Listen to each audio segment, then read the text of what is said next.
ఇంట్లోకి ఎక్కడి నుంచో చొచ్చుకొస్తున్న నీరు కళ్ళ ముందు జీవితాలను మింగేస్తోంది. ఎవరు ఎక్కడ ఉన్నారో తెలియని గందరగోళం ఆవహించింది. చిన్నపిల్లల రోదనలు ఆ నీటి శబ్దాల్లో మునిగిపోతున్నాయి. కార్లు తేలుతూ దారి తెలియని దిశగా కొట్టుకుపోతున్నాయి. అసలు వెలుతురే కనపడ్డం లేదు. రాత్రి ఇంకా గడవక ముందే ఆ కలల పట్టణం మెల్లిగా మాయమవుతోంది. ఇది వర్షం కాదు, ఇది వానదేవుడి ఉగ్ర రూపం. ఇది ప్రకృతి కంట కన్నీరు కాదు, ఇది మొహమాటం లేకుండా మనుషుల తప్పులకి వరుణుడు వేసిన శిక్ష. ఇంతకీ ఇంత విలాపాన్ని అనుభవిస్తున్న దేశమేంటో తెలుసా? ఇంకేదో కాదు, చైనా. అవును, చైనా వరదలతో తడుస్తోంది. ఇంతకీ ఎందుకిలా జరుగుతోంది? చైనా ప్రమాదంలో ఉందా? చైనాలోని తీర ప్రాంత నగరాలు మునిగిపోతున్నాయని నివేదికలు చెబుతున్నాయి.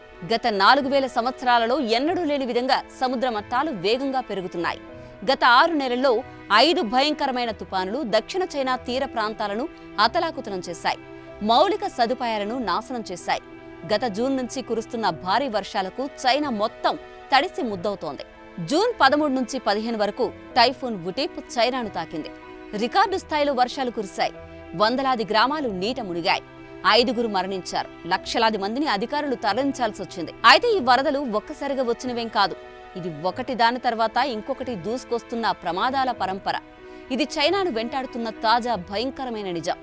చైనాలో ఇటీవలి కాలంలో వరదలు ఎక్కువవుతూ ఉండడానికి చాలా బలమైన కారణాలున్నాయి. అందులో వాతావరణ మార్పులే దీనికి ప్రధాన కారణం. కొన్ని సంవత్సరాలుగా చైనాలో ఉష్ణోగ్రతలు పెరుగుతూ వస్తున్నాయి. దీని కారణంగా ఆకాశంలో ఎక్కువ మట్టి దుమ్ము ఏర్పడుతోంది. ఆ దుమ్ము తేమను లాక్కుని మేఘాలుగా మారి క్షణాల్లో కుండపోత వర్షాలుగా పేలిపోతుంది. ఈ నీటి విపత్తులకు మానవ చర్యలే ముఖ్య కారణం. భారీగా నగరీకరణ ప్రకృతి నిర్మిత జలమార్గాలను మూసివేసింది. పాత చెరువులు భూమిలో కలిసిపోయాయి.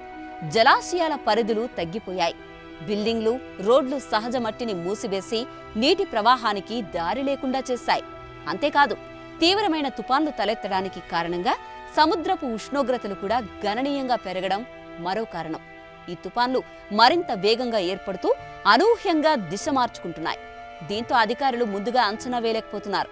ఇలా ప్రకృతి ఒక్కొక్కసారి మన తప్పులకి లెక్కలు చూపుతూ తిరగబడుతూ వస్తోంది. ఒక్క మాటలో చెప్పాలంటే చైనాకు ఇది గట్టి హెచ్చరిక. ప్రకృతి మనపై ఎలా ప్రతీకారం తీర్చుకుంటుందో చూపే ఉదాహరణ. ఇది చైనా గమనించాల్సిన సమయం. ఇదే ప్రపంచం ఆలోచించాల్సిన సమయం. ఇలా చేయకపోతే మరో ముప్పు తప్పదు.